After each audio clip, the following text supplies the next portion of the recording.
However, Cloud took them all at once with his long sword, then took out the dagger hidden in the handle and stabbed the running knight from behind in the abdomen. The dagger he brandished with his left hand instantly felled several knights. Curse! Alexia, who was watching her subordinates fall injured, spoke harsh words in a low voice. Without realizing it, the smell of blood began to float in the air. No matter how numerous they were, the ranking knights were no match for Cloud. Even though they were all excellent knights of the Imperial Guard, they were only able to bind Cloud's feet temporarily. "I believe my only opponent here is you, Lord Dexon." Cloud opened his mouth sadly, his face covered in blood. It was true. Alexia swung her sword, much heavier than a normal sword, towards Cloud. Oh! The sound of a heavy sword cutting through the air was unusual. After all, she is an incredible woman. Although he had a hard time blocking his sword, this time it was too much for Cloud. It wasn't the right time to remember, but she couldn't help but think of the words of her older brother, who worked with her. Bayfold, who had trained with her many times, always said, "Alexia Dexon's sword has indescribable power."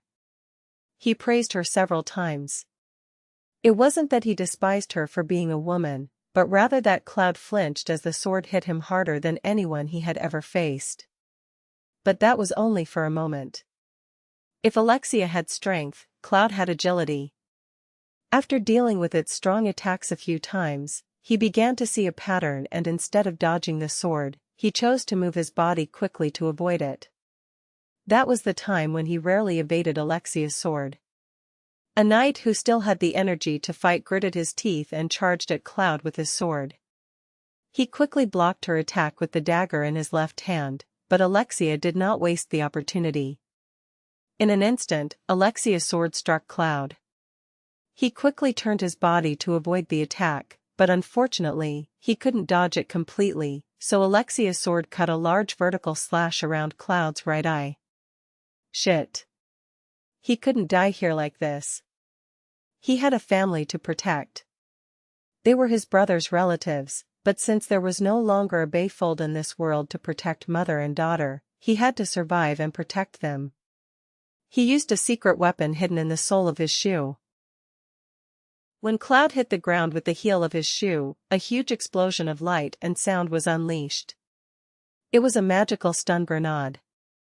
When Alexia, who had been unable to come to her senses for a while due to the sudden explosion of sound and light, came to, Cloud had already disappeared.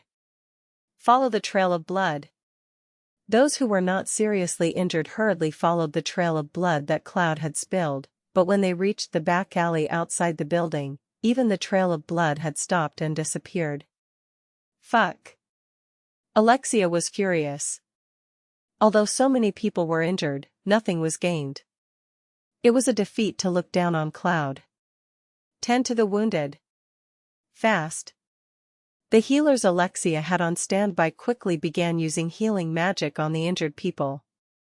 Fortunately, since he served the sole prince of the empire, he had many excellent healers.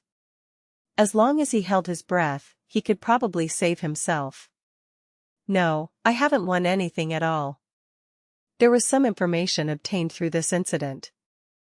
Byron Lionel Vitus Felis, the emperor's eldest son, rebelled and disappeared. It was true that he had returned. Laura, what's wrong? Isla, who was eating the stew that Laura brought her, asked cautiously. It had been a few weeks since she was locked in an room and was living peacefully. No, in fact, he put Laura to sleep once and secretly left the room, but only returned with a few blank pieces of paper and a writing utensil from the lobby on the first floor of the inn. Either way, Winfred's quest to become crown prince was coming to an end. Within days, he would be exploring unexplored fortresses and fortifications. But the atmosphere was strange these days. Both Laura and Capella stood next to her in silence, with worried faces. Even Laura, who criticized Isla every chance she got, has been feeling depressed these past few days. He doesn't even say the usual nonsense. No. After saying that, Laura bit her lip hard again. His eyes were filled with worry, and his eyes even filled with tears.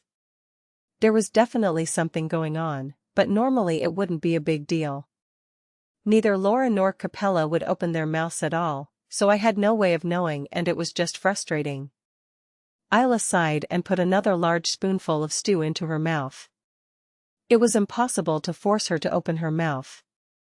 It seemed like the time was approaching to start using the sleeping pills I hadn't used in a while again. That night, Capella had been at her side the entire evening and left the room for a moment to replace Laura. Isla hurriedly retrieved the box Winfred had given her and took out the sleeping pills she had hidden, waiting for Laura to come to her room. He also didn't forget to put a drop of sleeping pills in the water bottle in his room. There really isn't much left. Considering how little they had earned at the beginning, the sleeping pills were almost out of stock. It didn't really matter since he had nothing else to do once he left the city. And after a while, Laura entered the room with a dark expression. "Go to sleep quickly, miss." Laura, who was guarding his bed, spoke in a somber voice. The atmosphere was difficult to describe in words. "Hey." It was then that Isla had no choice but to put her head on the pillow and pretend to fall asleep. Laura started to cry. He muffled his voice, as if trying not to make a sound. "What is happening?" She couldn't help but feel confused. "What is happening in Daejo?" After shedding tears for a long time, Laura drank water from the bottle containing sleeping pills, probably because she was thirsty. And not long after, he fell into a deep sleep. "I'm worried." I couldn't believe that Laura, so bitter, was crying so sadly. He was wondering what was happening. Isla secretly left the room and went to Byron's room to hide her presence. He thought it would be the quickest way to find out what was going on. And just as she expected, Byron's anxious voice was heard from her room. "What about Cloud? Is there anything new?" Cloud? Now that she thought about it, Isla realized that it had been a few days since she last saw Cloud and carefully opened the door.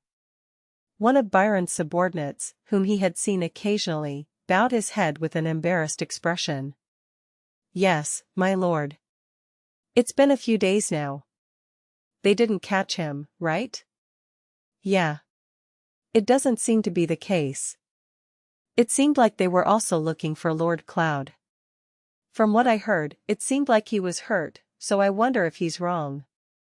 At his report, Byron nervously bit his lips with his only hand. Isla, who was watching this scene, couldn't understand what it was about, so she simply opened her eyes. "Cloud hasn't returned in several days? What's happening?" "Mobilize as many people as possible to find Cloud. If he's dead, at least bring his body." Byron spoke in a dark voice, and the attendant began to approach the door, saluting and saying that he would follow his orders. "Oh no, I need to avoid this quickly." Isla quickly walked away from the door. I wanted to get more information, but there was no way. Isla returned to her room, took out the paper and writing utensils she had hidden, and sat down at the table. It was to organize the situation. Cloud's job was to kill Winfred. If he went on a mission and didn't return for several days, there was only one possible scenario: encountering the Imperial Guards protecting Winfred. Cloud was a cautious person. Furthermore, he was quite a strong knight. He had only taught her to wield daggers, but by chance he saw her simultaneously wielding two swords of different lengths. Even in my second life, I still remember the terrifying feeling of that moment as if it were yesterday. Isla herself thought she was one step above Cloud, but that was limited to hiding and infiltrating. Despite being one level below her, and with his abilities, he would never have been discovered hiding outside the building. Still, it was obvious that something important had happened if a cloud of that magnitude could cause harm to people. Did they infiltrate the building? So would Winfred be safe? What if Cloud got impatient and sneaked into the building to harm Winfred after being told to stay somewhere safe and not wander around alone? The first thought that came to mind was whether Winfred was safe. Sure, I would. There is no way he would neglect the safety of his only prince like this. Apparently, something like this never happened in his past life. So this means that it happened because of something Isla changed by returning to the past. Is it because I gave information to Winfred? If so, it could be a trap. A trap deliberately set to trap Cloud. It was a possibility. Anyway, what will happen to me if Cloud doesn't come back?